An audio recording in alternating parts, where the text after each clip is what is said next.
एक गांव था देखने में सुंदर, लेकिन उसके पीछे छुपे थे ऐसे राजा जो किसी को भी कांपने पर मजबूर कर दें।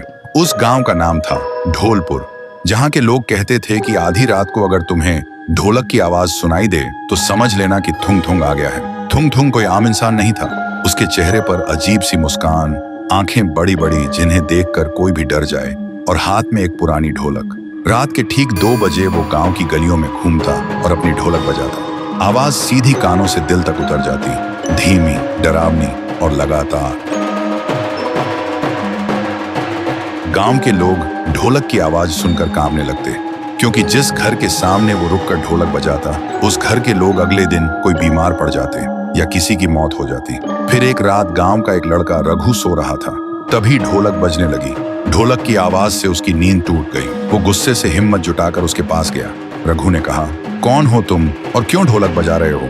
वैसे ही ढोलक बजनी बंद हो गई। थुंग थुंग धीरे धीरे मुड़ा। रघु ने देखा उसके चेहरे से सैकड़ों चीखों की आवाज निकल रही थी, लेकिन तभी फिर से ढोलक अपने आप बजने लगी। और उसके बाद से रघु को किसी ने गांव में कभी नहीं देखा। गांव में और भी डर फैल गया। कोई भी रात को 2 बजे बाहर निकलने की हिम्मत नहीं करता था। लोग दरवाजे और खिड़कियां बंद करके सोने लगे, क्योंकि ढोलक की आवाज इतनी डरावनी थी कि पूरा शरीर कांप उठता था। उसी गांव में एक लड़की थी, गौरी। उसका भाई रघु ही था। उसने कसम खाई थी, मैं पता लगाऊंगी कि मेरे भाई को थुंग थुंग कहां ले गया। सुबह गौरी गांव के एक बुजुर्ग के पास गई और उसने पूछा, दादा, थुंग थुंग कौन है? बुजुर्ग कांपते हुए बोला, बेटी, थुंग थुंग कभी इस गांव का ढोलकिया था, लेकिन 80 साल पहले एक शादी में ढोलक बजाते बजाते अचानक मर गया था। कहते हैं तब से उसकी आखिरी सांस उसी ढोलक में कैद हो गई, और तभी से वो आधी रात को ढोलक बजने लगती है। गौरी अब समझ गई थी कि वो एक भूत है, लेकिन फिर भी उसने तय किया कि वो उसी जगह जाएगी जहां वो शादी हुई थी। फिर रात के ठीक 2 बजे जब गांव में ढोलक बजनी शुरू हुई, गौरी ने हिम्मत जुटाई और उस आवाज के पीछे चलने लगी। अंधेरे में चलते चलते वो उस जगह तक पहुंच गई। वहां उसने देखा थुंग थुंग नाचते हुए बहुत जोर जोर से ढोलक बजा रहा था। गौरी ने कांपते हुए पूछा, मेरा भाई कहाँ है?